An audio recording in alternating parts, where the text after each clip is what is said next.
Fala galera, beleza? Muita gente está perplexa com as atitudes tomadas pelo presidente Donald Trump, que está taxando o mundo todo e ainda querendo influenciar em questões internas de cada país. Mas você sabia que essa é uma prática que os Estados Unidos fazem desde pelo menos o século XIX?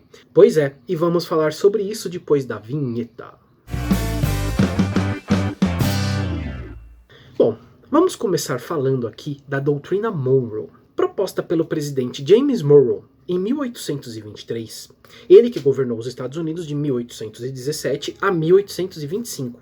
A doutrina declarava que as Américas não deveriam mais ser colonizadas por países europeus. Inclusive, a palavra-chave para este momento era América para os americanos, que futuramente se tornou América para os Estados Unidos, mas ainda vamos chegar lá, tá? Lembrando que em 1823, boa parte dos países da América Latina estavam se tornando independentes, lembrando que o Brasil mesmo ficou em 1822, né? E os Estados Unidos estavam nessa época começando o seu expansionismo. Ou seja, como vocês podem ver aí pelo mapa, metade dos Estados Unidos como a gente conhece hoje ainda não era dos Estados Unidos. Ou pertenciam a outros países, ou eram territórios independentes, ou pertenciam ainda ao México. Então, durante todo o século XIX, os Estados Unidos avançam para o oeste, né? Nós temos as imagens aí do Velho Oeste e tal, é nessa época. Mas mais do que avançar para o oeste, os Estados Unidos também estavam de olho ao sul. Assim, quando chegamos no século XX, os Estados Unidos já tinham conseguido tomar todo o oeste, né, ficando com um mapa muito parecido já com o que é conhecido hoje, e já deixaram para trás alguns outros problemas, inclusive a própria Guerra Civil Norte-Americana, né? Que aliás, se vocês querem que eu fale sobre isso também, só deixar nos comentários aí, tá bom? Mas voltando, como eu disse, no início do século XX, os Estados Unidos estão começando a se tornar a grande potência do mundo. Eles estão avançando muito economicamente, mas também em diplomacia e militarmente. E é neste contexto que nasce a política do Big Stick, ou seja, o Grande Porrete e o Corolário Roosevelt. De 1901 a 1909, o presidente dos Estados Unidos é o Theodore Roosevelt. Daí vem o nome Corolário Roosevelt, né? E dentre vários feitos e frases famosas, talvez a mais famosa frase dele era de que na diplomacia deveria ser falar macio e carregar um grande porrete. Ou seja, diplomacia sim, mas com um apoio militar ao lado, né? E desta frase nasce uma ideia que se torna um corolário, o Corolário Roosevelt. Mas afinal, o que é um corolário? Olha, eu tentei pegar a definição que eu achei, vocês estão lendo aí, mas assim, não é uma coisa muito fácil de se explicar, tá? Então eu vou resumir bem resumido para vocês conseguirem entender. O presidente Theodore Roosevelt, utilizando-se esta ideia do Big Stick, se junta à ideia do presidente Monroe lá atrás. Ele pega essa ideia, junta-se com aquela ideia do presidente Monroe e cria-se uma nova ideia, que é o Corolário Roosevelt. E basicamente o que é esse corolário?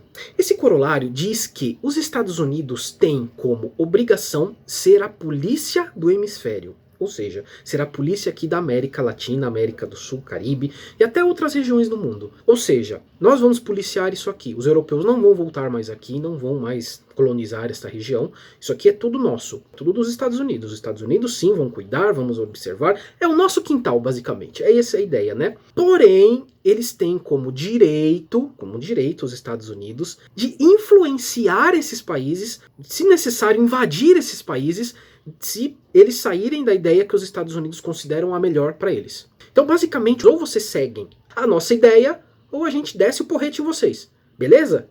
É isso. Basicamente é isso. E bem, no decorrer do século XX, a gente vê exatamente esse corolário sendo posto em prática, né? Principalmente depois da Segunda Guerra Mundial. Eu tô passando aí uma lista, vocês estão vendo passar aí a lista de países, né? Com os países e o ano ao lado. Essa lista são todos os países que de alguma maneira os Estados Unidos interviu, direta ou indiretamente. Ó, tá passando a lista aí, vocês estão vendo.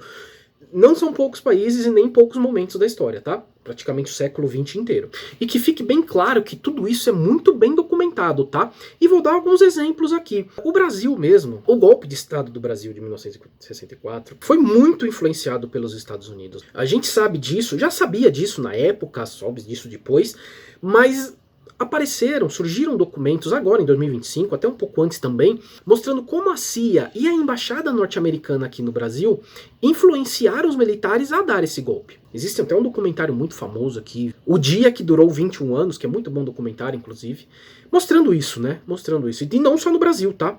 Toda a ditadura aqui da América Latina, do Chile, da Argentina, do Uruguai, enfim, toda ela teve influência dos Estados Unidos. E mais, se vocês já ouviram o termo República de Bananas, ela surge nesta época, porque algumas empresas norte-americanas, como a United Fruits, acho que a mais famosa, né, é a United Fruits, ela, carregando seus interesses e claramente com a ajuda dos Estados Unidos, afinal uma empresa norte-americana, mantinha muitos países aqui da América Latina, principalmente do Caribe, sempre de maneira com política muito instável. Por quê? Porque isso deixava os preços das commodities, e aí incluindo as bananas, um valor bem baixo para que ela pudesse revender para os Estados Unidos um valor bem mais alto e ganhando assim muito dinheiro, né? Assim que funciona. Tá, mas o que o Donald Trump está fazendo hoje é apenas uma continuação dessa doutrina e desse corolário? Basicamente sim. E hoje com um grande apoio das Big Techs, né? Que são o principal carro-chefe econômico dos Estados Unidos atualmente. Porém, a maneira como ele faz é que deixa a gente surpreso, né? Ou assustado, surpreso, enfim, use o termo que você achar melhor. Porque, como eu falei até então, a última vez que algum presidente falava abertamente sobre invadir, tomar, isso aqui é nosso, foi o Theodore Roosevelt, né? Não que os outros presidentes não achassem isso, muito pelo contrário, a gente sabe pelos documentos que aí saíram depois, né? Mas falar abertamente assim, o último foi o Theodore Roosevelt lá no começo do século XX, 1900 e bolinha, né? Então, depois de praticamente 120 anos, volta-se a ter um presidente que fala abertamente que influenciar tudo mesmo, porque os Estados Unidos é o que importa. Então, como o Trump faz isso de maneira nada sigilosa, realmente assusta. Então, quando ele sai taxando todo mundo aí, e agora a gente tá vendo que taxou o Brasil, né, em 50%, e não só isso, né, não só taxou, ele taxou dizendo que está protegendo a vida do presidente, ex-presidente Bolsonaro, a sua família, tacando o STF e também falando da questão das Big Techs quando teve um problema com o Alexandre de Moraes, né? Que proibiu o Twitter, uma briga com o Twitter, enfim, a gente viu, passou por isso, né? Então, essa taxação, na verdade, é só uma maneira de tentar influenciar, mexer dentro do país, mexer dentro do Brasil, mexer nas instituições brasileiras, então, provavelmente até pensando nas eleições de 2026. Isso a gente sabia que acontecia, os Estados Unidos sempre fizeram isso, mas de maneira aberta assim, desde Theodore Roosevelt, né, desde 120 anos, não acontecia. E não tenha dúvida que ele está fazendo isso com outros países também, tá? Então, do Canadá à África do Sul, você pode ter certeza que ele está tentando influenciar de alguma maneira. Agora, o mundo hoje é muito diferente daquele do século XIX e do século XX com a União Soviética, né?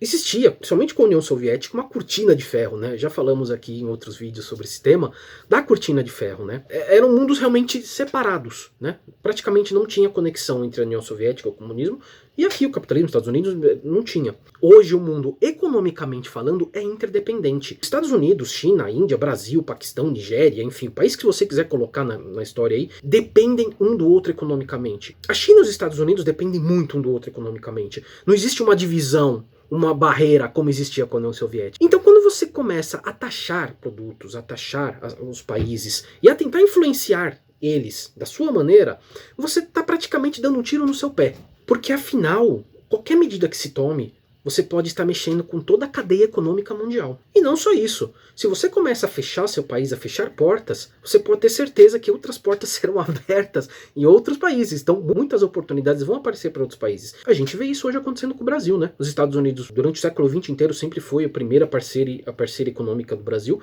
Hoje é a segunda e a China é a primeira. Com toda certeza, se os Estados Unidos continuarem fechando as portas, não só para o Brasil, como para o Canadá, para a África do Sul, enfim, qualquer outro país que foi mencionado aqui, vai se procurar um outro país para se fazer negócios. O mundo mudou. Hoje não dependemos mais tanto dos Estados Unidos como dependia no século XX. Então, sendo bem claro aqui, que o grande porrete do Trump hoje não está servindo para nada, viu? Enfim, se vocês gostaram do vídeo, curta, comente, compartilhe.